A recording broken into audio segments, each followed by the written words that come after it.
Olá, amigos, muito boa noite. Boa noite a você que em todos os cantos de Rondônia está comigo a partir de agora para essa hora de reflexão, de informação, esse momento que a gente tem aqui todos os dias para discutir aquelas coisas que são importantes para a nossa vida. Coisas que dizem respeito à vida de Porto Velho, de Rondônia.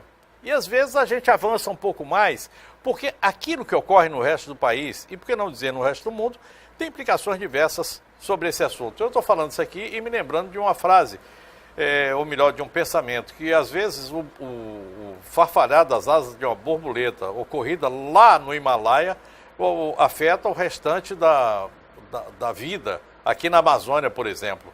É interessante, né? Tudo na vida tem intensas ligações.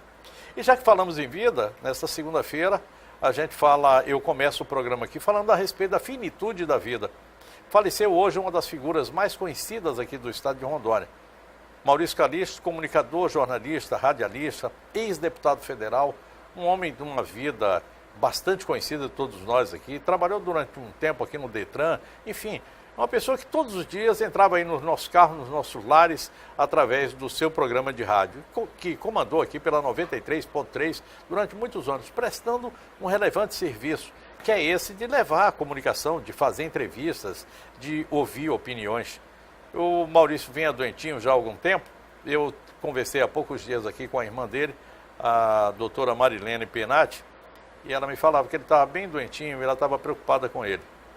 Hoje ele se foi.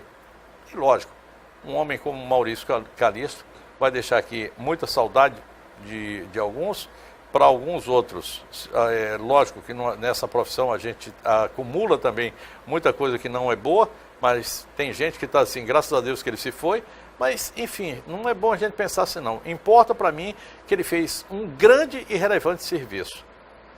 E que, independente de amigos ou inimigos, todos que o conheceram têm por ele um profundo respeito. Que a terra lhe seja leve.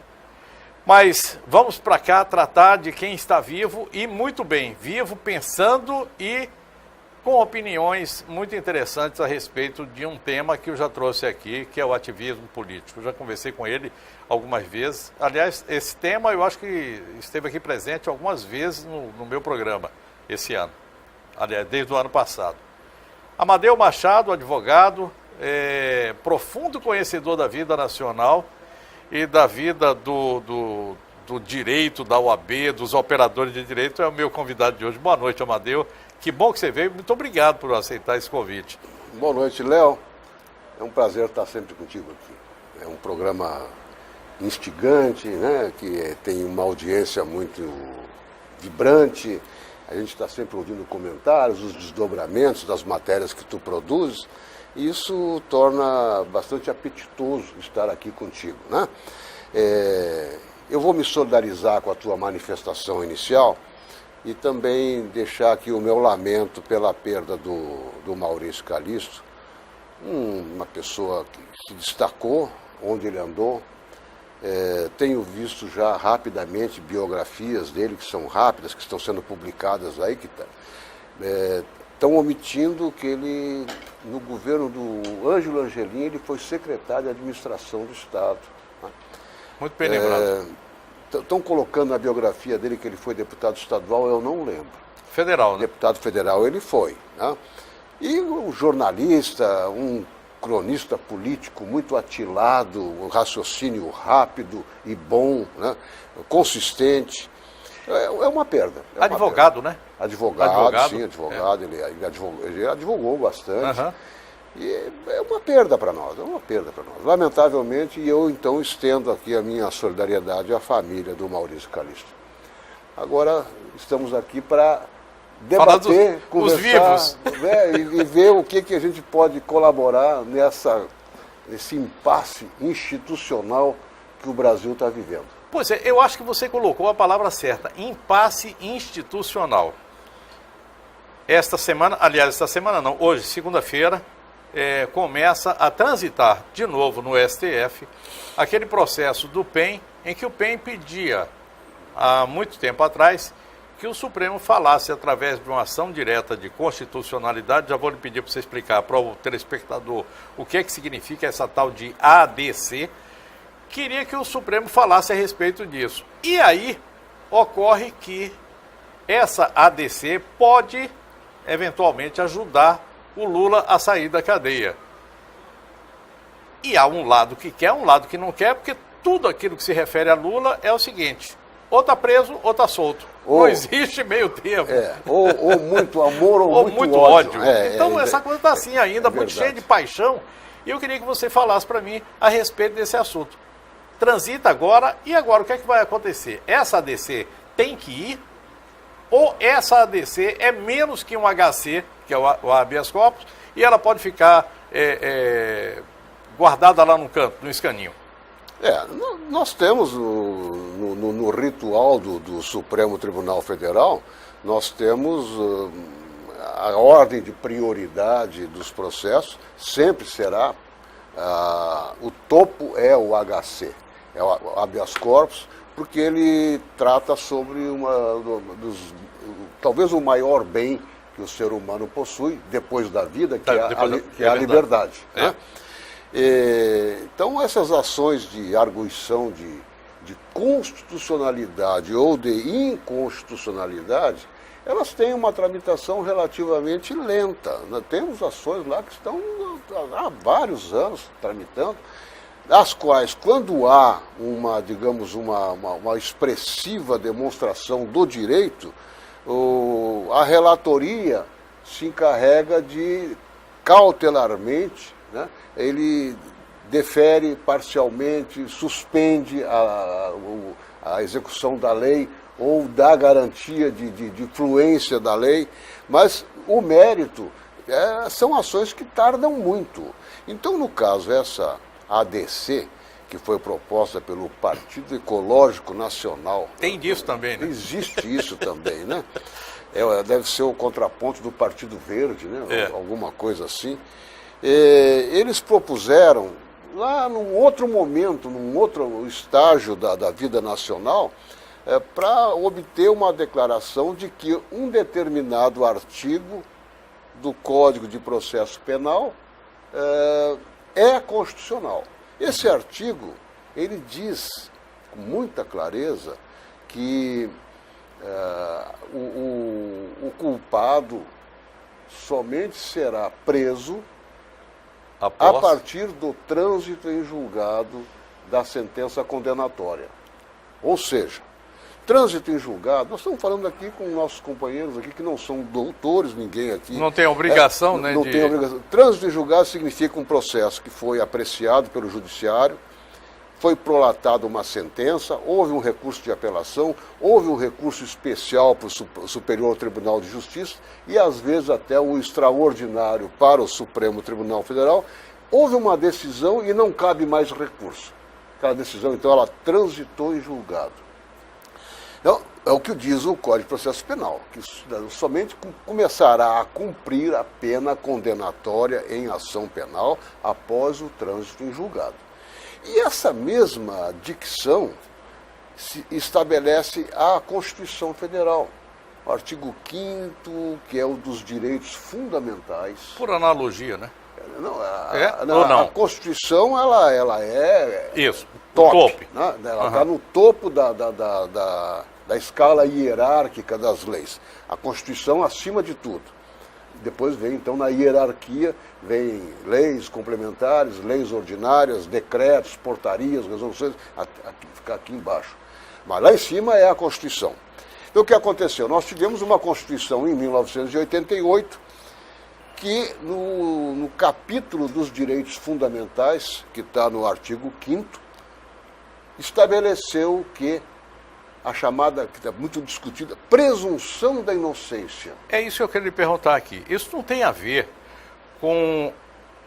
Vamos deixar, na época, o pensamento constituinte, que é muito difícil a gente imaginar o homem que fez a lei, o que é que ele queria dizer. Mas ele não levou para essa analogia com o Código Penal? O artigo 5º nesse ponto? Digamos, não seria uma analogia, seria uma coerência. Coerência. Tanto que, quando uma lei é anterior à Constituição, e ela tiver algum dispositivo que entra em choque com a Constituição, ela é declarada inconstitucional. Perfeito. Quando ela é compatível, ela é harmônica com o texto constitucional, ela se diz uma lei recepcionada. Então, o Código de Processo Penal, neste dispositivo especificamente, e quase a sua grande maioria, ele foi recepcionado pela Constituição de 88. Então, está em pleno vigor, tem plena validade. E aí vem, então, no artigo 5º, se não me engano, inciso 37, não tenho isso bem de cabeça, mas estabelece a chamada presunção da inocência, que diz mais ou menos o que diz lá o Código de Processo Penal. Ninguém será culpado, considerado culpado, até que a condenação tenha transitado em julgado. Está disso. E lá diz, não começará a cumprir pena enquanto não houver trânsito em julgado da sentença. Estaria ali mais ou menos pau a pau, né? Compatível. A dificuldade que existe para modificar esse entendimento é que esse artigo 5º, ele está dentro daquelas chamadas cláusulas pétreas. O que é uma cláusula pétrea? Pétrea vem do latim, é pedra, é dura, ela não é mexível, você não pode adaptá-la, ela tem materialidade e ela não pode ser contornada. Diria o ex-ministro Magri, ela é imexível, né? Imexível, ela é imexível. O homem da cadela que é humana. Essas são as cláusulas pétreas, existem várias dentro da Constituição, mas dentro dos direitos fundamentais são cláusulas pétreas. Para modificar essa redação, necessário seria que houvesse a convocação de uma constituinte para fazer uma nova Constituição. E aí sim poderia mexer. Emenda à Constituição, essas PECs que tem, PEC, Projeto de Emenda Constitucional. Nenhuma PEC dessas pode mexer em cláusula pétrea. Nem o Senado, o Congresso reunido poderia? Não. Na sua totalidade? Nada? Não. Só uma Constituinte originária, convocada especificamente para redigir um novo texto constitucional. Perfeito. Pois bem, o Judiciário, há algum tempo, vem sendo alvo de críticas por parte da sociedade em geral, a mídia bastante intensa, no sentido da morosidade. O Judiciário é moroso, demora, as ações demoram, e tem isso, os reclamos vão se acentuando. E, de repente, então, criou-se dentro do Judiciário a figura da necessidade de dar celeridade e efetividade ao processo. Nessa conjuntura de dar celeridade e efetividade, começaram a haver N interpretações de textos. Por exemplo, vou falar aqui, o Código de Processo Civil é claríssimo quando diz que são impenhoráveis. Aí vem uma série de coisas, onde consta salário, proventos de aposentadoria. O Judiciário, para dar efetividade a uma decisão que condena alguém a pagar uma dívida, admite, mesmo contrariando a lei, que é possível sim penhorar 20%, 30% da aposentadoria ou do salário do servidor, porque daquele salário ele paga a dívida. Se ele está devendo, então vai pegar um pedaço. Mas a lei fala que é impenhorável.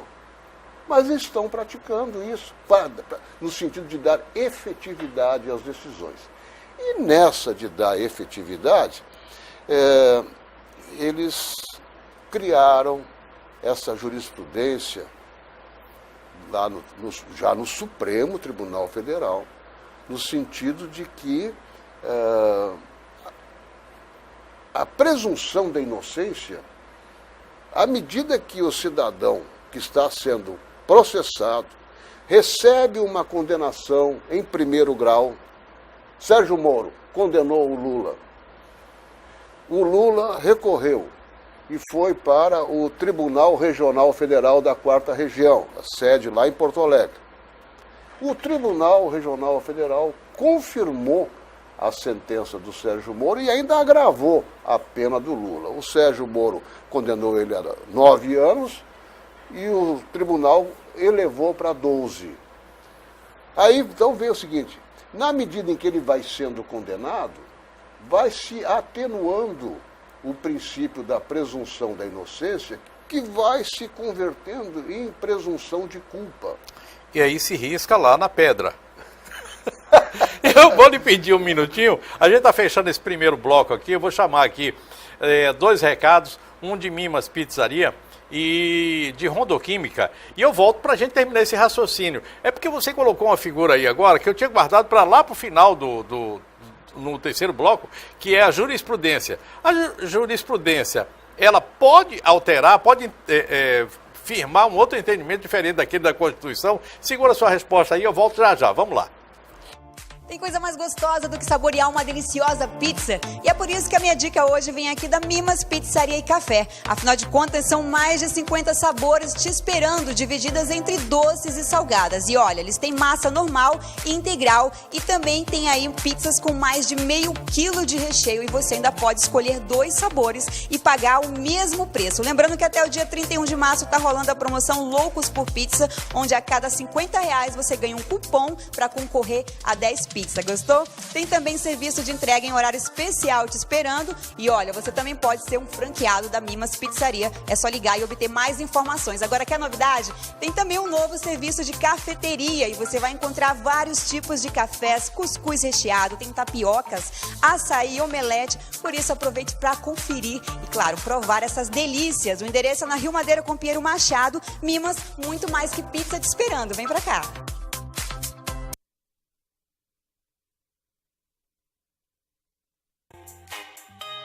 Olha só, esse recado é especial para você que quer comprar produtos de limpeza, mas quer qualidade, maior durabilidade e melhor preço. Você precisa conhecer a Rondoquímica. É isso mesmo. Aqui eles fabricam e podem oferecer tudo isso para você.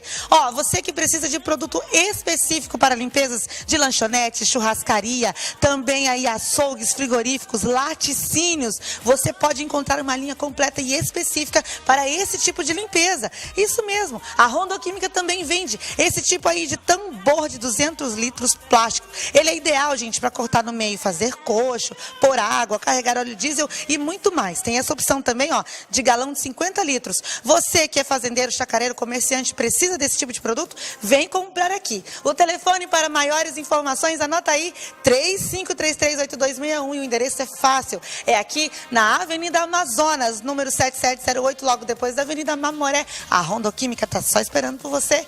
Vem pra cá.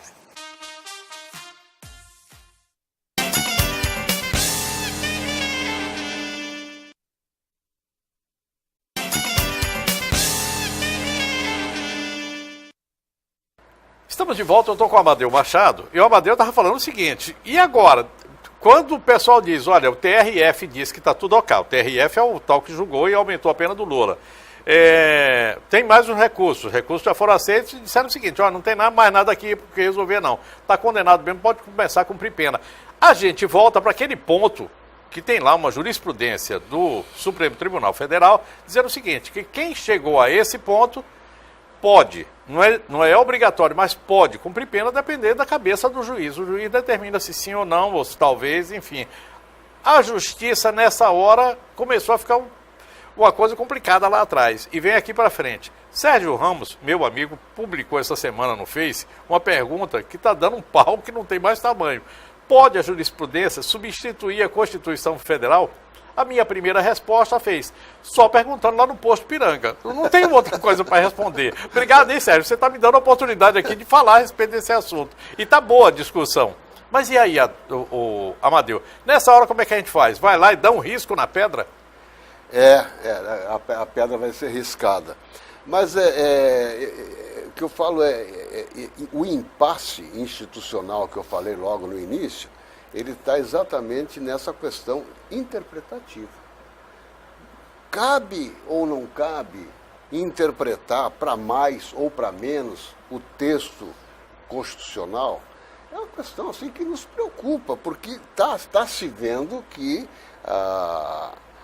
o Supremo, o Tribunal Federal, está investindo, né, nessa interpretação. É uma ala mais moderna, né, do Supremo, que entende em nome da efetividade que o cumprimento da pena possa ser começado a partir da segunda instância. E aí faz uma construção dizendo o seguinte, e é verdadeiro.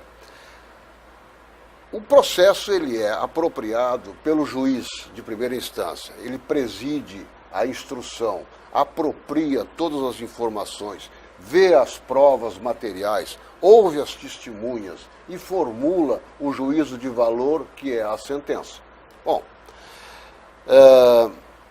essa sentença, esse conjunto probatório que o juiz apropriou e que julgou e decidiu a partir daquilo ali, aquele mundo de papel, né? É submetido ao segundo grau, ao tribunal. O tribunal reaprecia no recurso de apelação que o réu condenado propõe, ele reaprecia as provas. Pode ter havido algum equívoco. Na verdade, essa prova aqui não é prova, isso aqui não vale, isso aqui é nulo. Isso aconteceu na Lava Jato, inclusive, né? Tá acontecendo, está acontecendo.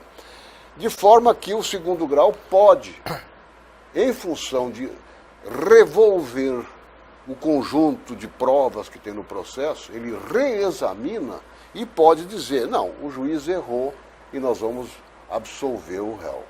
Ou então ele vai dizer, o juiz acertou, nós confirmamos a sentença dele.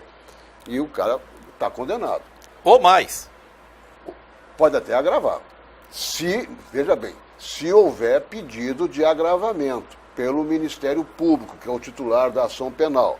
Se o Ministério Público também recorreu, não foi só o réu, também recorreu e pediu o agravamento da pena, pode acontecer. Se o MP não recorrer, só o réu recorre, o tribunal não pode sozinho agravar. Não pode, tem que haver um pedido. Aliás, a justiça sempre ela é movida pelas partes, né? Ela não tem a iniciativa. Bom, aí acontece, o recurso especial que vai para o Superior Tribunal de Justiça e o recurso extraordinário que pode chegar ao Supremo na hipótese de haver uma questão constitucional envolvida naquela decisão, eles não admitem, é sumulado, não admite o revolvimento das provas. Vai analisar, esses tribunais superiores analisarão eventual descumprimento de lei ou desatendimento à jurisprudência consolidada. Estamos falando aqui de STJ e STF. Isso. As duas instâncias. Exatamente. Acima dos TRFs. Em função de nessas cortes superiores não poder haver reavaliação das provas, entende uma ala mais avançada que não vai haver possibilidade de modificação da sentença e que quando acontece isso é com 1%, 2% dos recursos que chegam lá que modificam a decisão, mas em função de alguma ilegalidade que possa ter sido cometida. Não com relação ao juízo de valor. As provas estão lá. Aquilo que o Moro, vamos falar de Moro e do TRF4, que vai ficar fácil para o pessoal entender. Aquilo que o Moro viu, passou para o TRF4, ele viu, concordou com o Moro ou não concordou com o Moro, aquilo ali é o definitivo. Aquilo ali acabou. Lá para cima, STJ ou STF pode julgar, por exemplo, HC ou... Mas em função de ter havido alguma prática ilegal.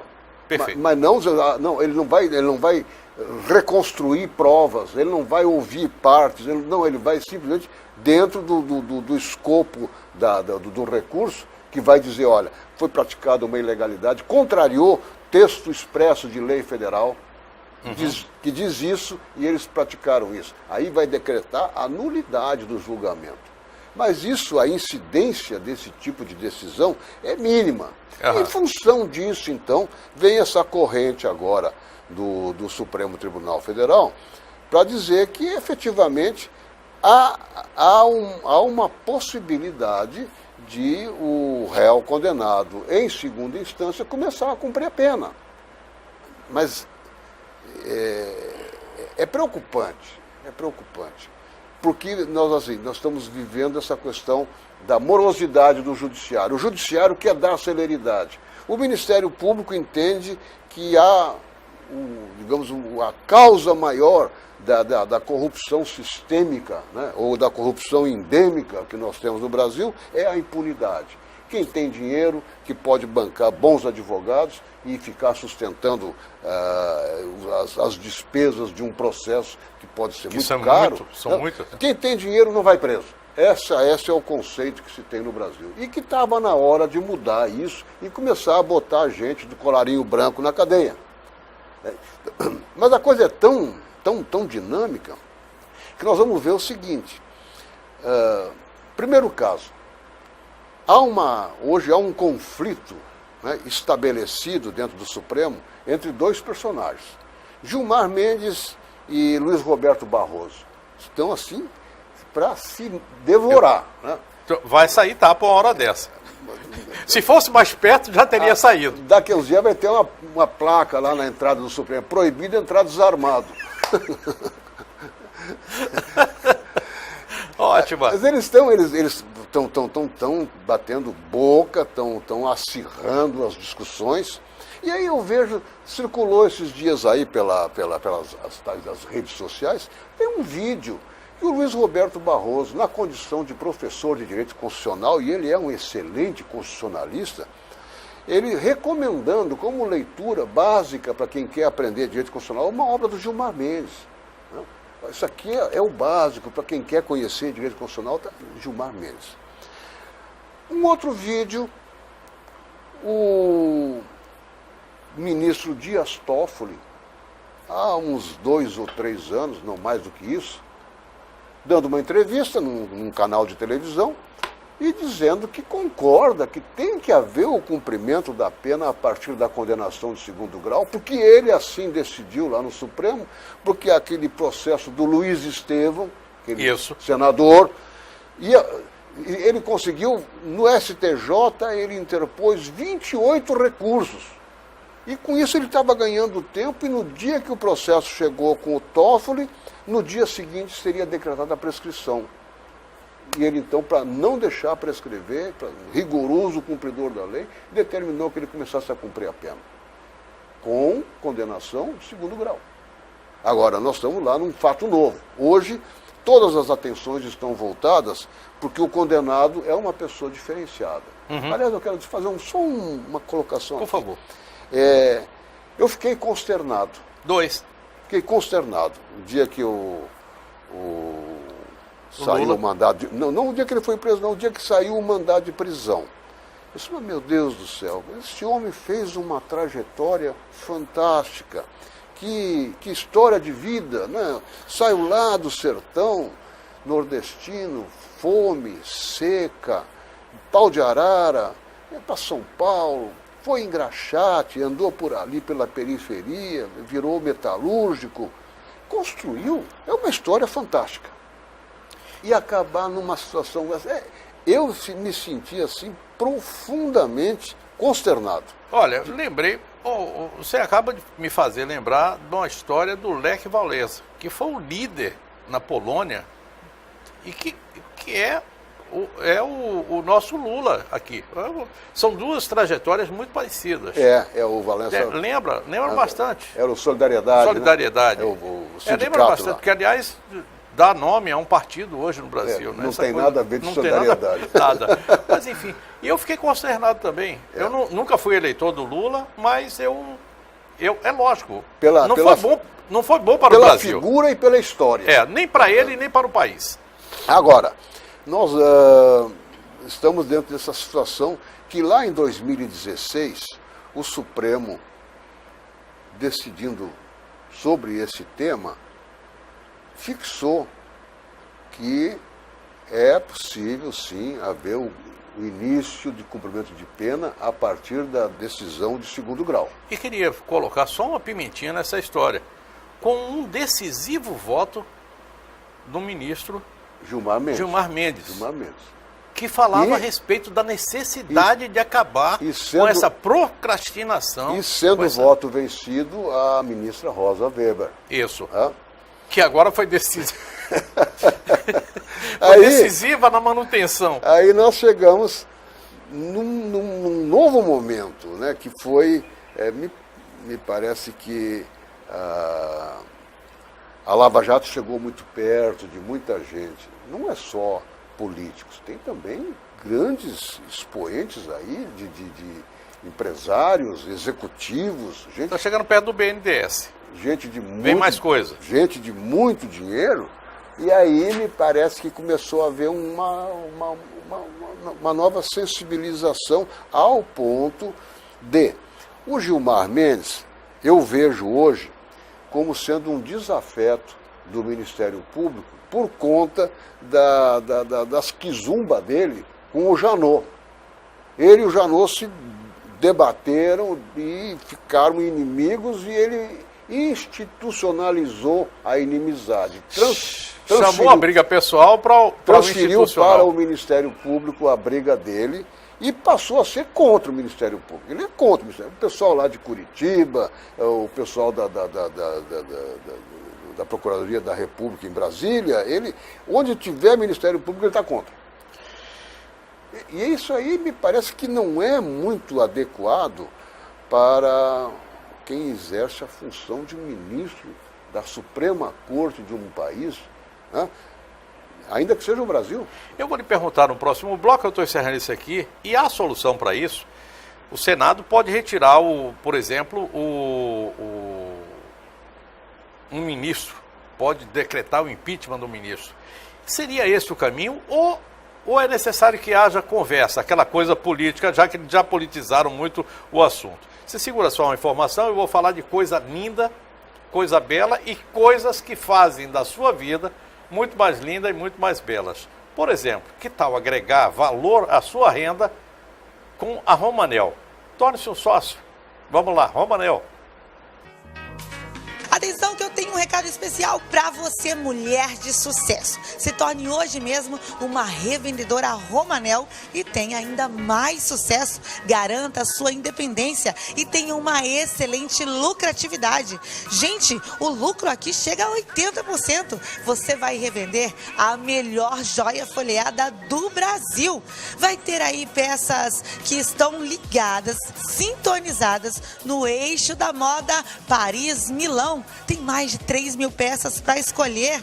E é lógico, tem também todo o apoio de mídia em jornais, revistas, televisão. Olha eu aqui falando da Romanel. Então não perde tempo. Venha hoje mesmo a uma loja Romanel e se torne uma consultora independente de sucesso. Tem Romanel no shopping, na Jatuarana, na 7 de setembro e aqui na Carlos Gomes, esperando por você.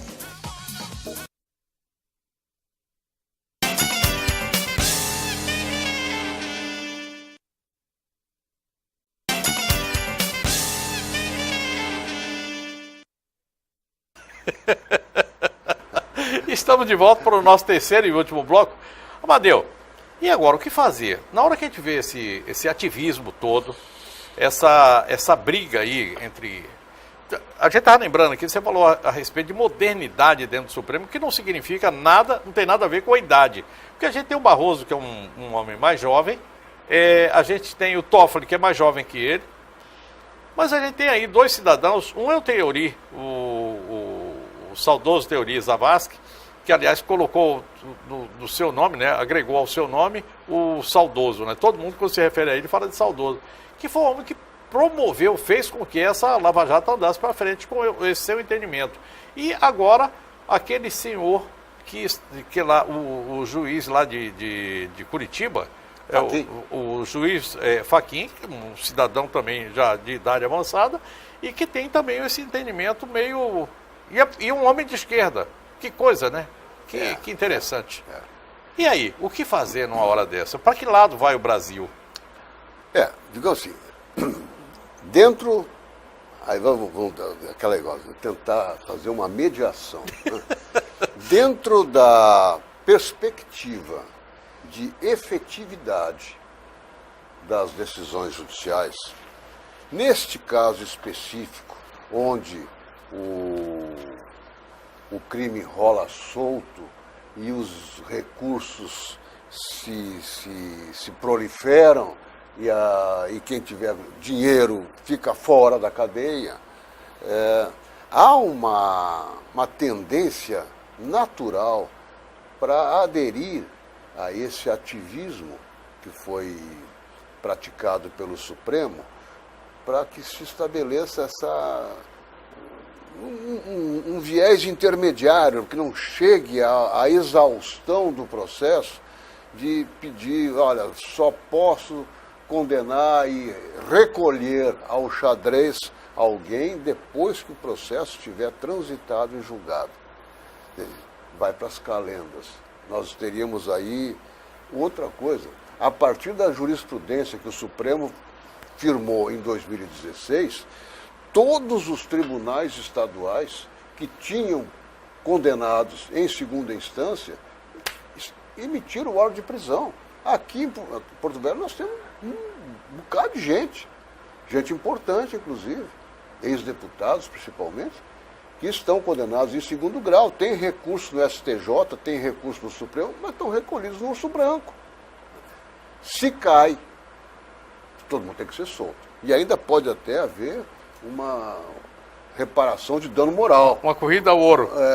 Bom, então, essa preocupação a gente tem, sabe? Que esse avanço que a jurisprudência determinou, mas ao mesmo tempo há uma outra preocupação, que nós estaríamos com essa jurisprudência dando uma patrolada no texto constitucional. Aí vem a arguição de constitucionalidade do artigo lá do Código de Processo Penal, onde o cotejo do artigo lá com o artigo aqui da Constituição vai dizer o quê? Aquele artigo que fala que só poderá começar a cumprir pena depois da sentença condenatória ter transitado em julgado, é compatível com o artigo 5º dos direitos fundamentais, que diz a mesma coisa, estabelecendo a presunção da inocência. Então aquele artigo lá é constitucional. E em tese derrubaria a tal da jurisprudência de 2016. Se ele é constitucional, aí a lei está acima da jurisprudência. Vai se criar o impasse. Lá na Bahia, eu não sei como é que você diria no Rio Grande do Sul, mas na Bahia está feito aí o rolo de cobra. É mais ou menos isso. É. Mais ou menos isso. Pelo amor de Deus. É baile de cobra. É, baile de cobra. E tem que ir de perneira. Enfim, é preocupante. É preocupante e nós estamos vendo ali o pessoal se debatendo, né, em busca de efetividade. A ala, né, ali os 6 votos, né, do que estão fazendo 6-5. Carmen Lúcia, o Fachin, o Barroso, a Rosa Weber, meio lá, meio cá, né? O Celso de Mello? Não, o Celso está do outro lado. Mas interessante, mas deu um voto, o último voto dele, a respeito desse assunto. Mas aliás, do HC. era especificamente sobre o HC. Sobre o HC. Aliás, o voto de decano, né? Questão de forma. Né? Mas, enfim, são 6 votos que estão favoráveis a esse avanço da jurisprudência sobre o texto constitucional. Se vai prevalecer, a sociedade em geral agradece. Esse que é o grande dilema. Agradece, porque efetivamente nós estamos vendo que grandes ladrões que estavam aí detonando o erário. E eu sempre falava, no tempo que eu estava no Tribunal de Contas, eu dizia que o ladrão do erário, ele pode ser processado por genocídio. Porque o genocídio praticado nos hospitais públicos, onde não tem remédio, onde não tem comida, alimentação, não tem higiene, não tem médico, não tem, aquele dinheiro foi roubado. Então, todos os que morrem na rede pública de saúde, de certa forma, a culpa, o dolo, é do ladrão do tesouro público. Do erário. Desviou dinheiro do erário. Ele é genocida. Essa é a minha concepção. E eu sempre disse isso. Então, eu vejo essa dificuldade. Agora, mudar a Constituição, por se tratar de cláusula pétrea, também não dá. E aí nós ficamos também olhando um pouquinho mais para frente, se vem uma jurisprudência que é entendimento, interpretação, se essa interpretação pode suplantar um dispositivo constitucional pétreo, nós estamos também embarcando num processo de insegurança jurídica. Eu vou te fazer uma pergunta aqui, que eu já fiz a alguns amigos nossos, todos eles advogados, já de cabelos brancos, graças a Deus. Não que o advogado de cabelo negro, desculpem meus amigos de cabelo negro, não, é porque já viveram mais, já estiveram mais à frente de outros processos. E todos eles me dizem o seguinte: a Carta Constitucional boa, a Constituição boa é a Constituição velha. Quanto mais tempo ela tem, melhor ela fica. Mas eu tenho a impressão, e eu escrevi sobre esse assunto hoje, está na minha coluna política em Murupi, se eu não me engano, que é o seguinte, não está não, está lá no Facebook, que eu disse o seguinte, que se a Constituição de 88 fosse escrita hoje, ela não seria essa mesma Constituição. Com certeza. Com certeza não. Com certeza. Isso significa que a gente tem espaço, e aí é uma pergunta muito mais para o advogado e para a sociedade, para rever essa carta. Devemos fazer? Eu acho que é uma questão circunstancial. Eu já falei muito sobre isso, porque nós viemos de um período de exceção. Foi o período do governo dos militares, de 64 a 85. Foram 21 anos e que os poderes estiveram ali meio que anestesiados. Se havia alguma insurgência, fechava o Congresso, baixava ato institucional, era um regime de arbítrio, algum autoritarismo, né? Bom, quando abriu-se a porteira com a redemocratização, em fevereiro de 87, o presidente Sarney convoca a Constituinte. E eles, então, sob o efeito ainda do período de arbítrio, do ódio e do amor, né? Fazem a chamada Constituição Cidadã. E aí enchem a Constituição de direitos para o cidadão, para as atividades, né? Todo mundo só tem direitos. Ela ficou uma Constituição prenha de direitos. O que acontece? Eu li, eu tenho até hoje guardado em casa... Você falou um termo bonito, prenha de direitos, infértil de outros direitos que possam vir a acontecer agora, como é o caso, esse que está assim. Sim. Interessante isso. É. Obrigado. Gostei da figura. Então, eu tenho guardado até hoje uma edição do jornal Estado de São Paulo, que ele imprimiu a nova Constituição. É um calhamaço, né? E eu fui ler. Na época, 88, nós estávamos muito longe de tudo, né? Não havia sistema, a comunicação era muito precária. Então, chegar um exemplar desse... A internet estava com 20 anos. Não existe. Não existe. Lá nos Estados Unidos, Sim, aqui nem tinha chegado. Aqui a reserva de mercado que fizeram para o serviço, para a informática, nos causou esse prejuízo, esse atraso medonho que nós tivemos. Bom, um amigo me trouxe. Uma hora, passei no aeroporto, estava lá, eu me lembrei de ti, uma edição especial do jornal Estado de São Paulo, publicando a nova Carta Constitucional. E eu fui lendo. Nossa Senhora, isso aqui mas está bonito, Né? Agora, eu estou vendo aqui, foi a expressão que eu usei, eu estou vendo aqui que nós estamos tomando um porre de democracia. E fico a orelha em pé, porque eu também sou bastante experiente, que depois de um porre vem uma ressaca. Não por acaso, a turma que fez a Constituinte era conhecida, o núcleo era conhecido como a turma do porre. A turma do porre, né? Do porre. É verdade. Então, hoje nós estamos, de certa forma, com essas questões pendentes, mas como eu disse no princípio, por uma questão de coerência e de respeito, né? As cláusulas pétreas que existem na Constituição já estão reconhecidas como tal, e elas só podem ser modificadas mediante uma convocação de uma nova Constituinte. Há espaço para agora, para isso agora? Não vejo. Não vejo. Não vejo. Por isso, me parece que, diante desse conflito, né, e de excesso de garantias com o excesso de impunidade, houve uma tentativa de conciliar isso aí, dando essa a interpretação, o ministro Luiz Fux fala muito sobre isso, vai minimizando, à medida que o réu vai sendo condenado, vai sendo minimizada a presunção de inocência, a ponto de ela se tornar não presunção de inocência, mas sim presunção de culpa. Razão que possibilita que seja decretada a prisão do condenado a partir do julgamento de segundo grau. Amadeu, eu primeiro, mais uma vez, lhe agradecer.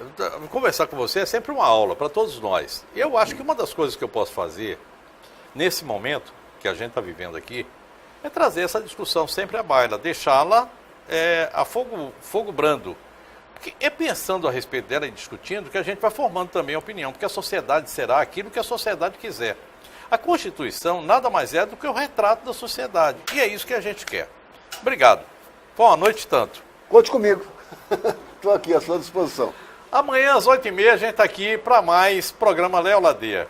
Eu desejo a todos boa noite, bom sono e bom sonho. Hoje é segunda-feira, eu desejo que todos tenham uma segunda-feira abençoada, produtiva, santa. E amanhã a gente se encontra. Fique com Deus. Tchau, tchau.